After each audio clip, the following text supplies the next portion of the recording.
A mobile app can be one of the best assets for e-commerce brands, but too many brands waste money when they try to decide to launch a mobile app. The waste isn't the decision to launch an app in the first place, but it's building a whole lot of things they don't really need. They spend months designing a brand new UI, and they rebuild their checkout flow and add features that they think an app should have. 6 figures later, they have an app that does basically the same thing that their website already did. The truth is, if you have a successful e-commerce store, you already have 90% of what you need for your app. Your PDPs, your checkout, navigation, it's all fast and it's mobile friendly. It's responsive. Your site is already optimized for mobile. It has to be, because that's where most of your traffic comes from.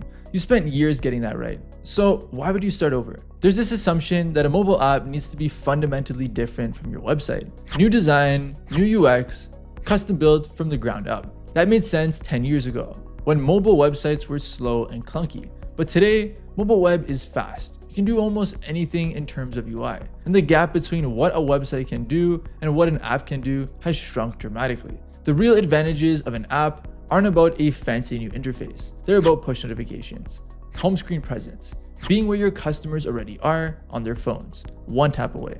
Now, this is the secret to launching an app that drives real ROI from day one. You don't need to spend 6 months and 6 figures rebuilding something that already works. You need to take what works and put that into an app. And that's exactly what MobiLoud does. MobiLoud takes your existing website, the one you've already perfected, and converts it into a native mobile app. Same design, same checkout, same features. There's no rebuilding. You get the things that actually matter, like push notifications, App Store and Google Play listings, and a direct connection to your customer with an icon on their home screen. And you get that in weeks, not months, for a fraction of what custom development costs. The brands that get the best ROI from their apps aren't the ones who spend the most. They're the ones who didn't waste money rebuilding what they've already had. So head over to MobiLoud.com for a free preview of your store as an app and see why your website is already good enough to be your mobile app.